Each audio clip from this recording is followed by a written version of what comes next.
আমি যখন দুর্গা পুজো করি তখন তো কোশ্চেন করেন না, আমি যখন কালী পুজো করি তখন তো কোশ্চেন করেন না।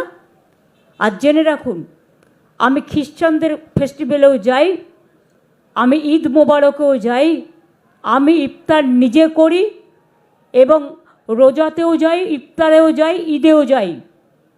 আমি পাঞ্জাবিদের গুরুদ্বারেও যাই, গুজরাটিদের ডান্ডি নাচেও যাই, দোল পূর্ণিমাতেও যাই, মহাবীর জৈনের কাছেও যাই। আমি মনে করি বাংলার মাটি সম্প্রীতির মাটি, সাম্প্রদায়িক সম্প্রীতির মাটি। আমি এই রমজান মাসে যেমন দোল হোলির মোবারক জানিয়েছি, আমি তেমনি রমজান মাসে সকলের রোজা আল্লাহ তাআলা কবুল করুন। আমি সকলের হয়ে দোয়া প্রার্থনা করব, সবাই শান্তিতে থাকুন। সম্প্রীতি, শান্তি, ঐক্য, এটাই আমাদের বার্তা, সবাইকে ভালো রাখার জন্য। আমি শুনলাম অনেক কিছুই পড়ে হয়ে গেছে কিন্তু উদ্বোধন করা হয়নি। আমি ডিএম সাহেবাকে বলবো যে প্রত্যেকটা উদ্বোধন আমি আজকের দিনে, আজকে আবু বকর সাহেবের মৃত্যু দিবস এবং ফুরফুরা শরীফের আজকে একটা স্মরণীয় দিন, আমি আজকের দিনে সাক্ষী রেখে এই সবগুলোকে আজকে উদ্বোধন করে দিলাম। আর বাদবাকি হসপিটালটা পুরো হয়ে গেলে তখন আমি বলবো। আর এখানে আমি একটা পলিটেকনিক কলেজ করার কথা আমায় বলেছিল, যাতে ছেলেমেয়েরা স্কিল ট্রেনিং নিতে পারে, সেটা আমি প্রসেস করব, সেটা দাদার নামে করে দেবো। হ্যাঁ, আবু বকর সিদ্দিকীর নামে। আর একটা বাস স্ট্যান্ডের কথা বলেছে, তুমি এই দুটো প্রপোজাল আমাকে দিয়ে পাঠিও। অনুপের সাথে কথা বলে নাও। না, জাঙ্গিপাড়া না, তুমি জাঙ্গিপাড়া যা হচ্ছে হতে দাও। একটা বাস স্ট্যান্ড আর একটা, হ্যাঁ, ওদের লক্ষ লক্ষ লোক তো বিভিন্ন জায়গা থেকে আসে, সতীর্থরা। একটা বাস স্ট্যান্ড আর একটা পলিটেকনিক কলেজ। হ্যাঁ, ইউনিভার্সিটি না, পলিটেকনিক কলেজ।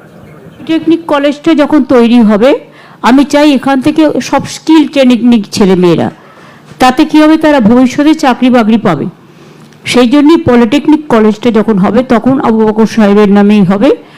আর হসপিটালটাও যখন এখানে হবে তখনও ওনার নামেই হবে। যে 100 বেডের যে হসপিটালটা তৈরি হচ্ছে, যার, হ্যাঁ, প্রায় অনেকটা কাজ হয়ে গেছে, কিন্তু হ্যাঁ শেষের দিকে। কিন্তু যেহেতু আপনারা জানেন ওবিসি রিজার্ভেশন বিলটা আটকে আছে কোর্টে, এবং আমরা চেষ্টা করছি খুব, এবং আমাদের রিক্রুটমেন্ট এখন অনেক বন্ধ আছে সেই জন্য। এবং আমার প্রায় তৈরি করা লিস্ট থাকা সত্ত্বেও ডাক্তার নার্সদেরও আমরা অ্যাপয়েন্টমেন্ট করতে পারছি না, ফলে এটা আমাদের ফেস করতে হচ্ছে। এবং সেই জন্য যখন এগুলো হয়ে যাবে তখন উপযুক্ত ডাক্তার নার্স সমেত, একটা হসপিটাল তো এমনি চলে না, সেখানে ইনফ্রাস্ট্রাকচার তৈরি করতে হয়, ডাক্তার পাঠাতে হয়, নার্স দিতে হয়, সব কিছুই দিতে হয়। সেই জন্যেই ওগুলো যখন হয়ে যাবে তখন এটা চালু হয়ে যাবে, ঠিক আছে।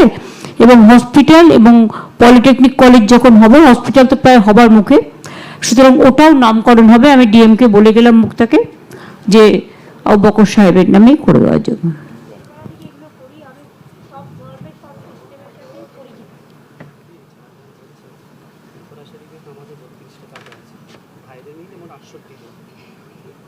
উন্নয়ন পরিষদের মধ্যে আমাদের এই শাহজাহান বলছে আমাদেরকে শাহজাহান দিতে বলছে, মুরব্বীদেরকে ভাইদেরকে রাখতে বলছে, যেহেতু এবং ফুরফুরা শরীফে যে কাজগুলো হচ্ছে কয়েকজন মিলেই শুধু করছে, আপনি যথেষ্ট করছেন শাহজাহান বলছে।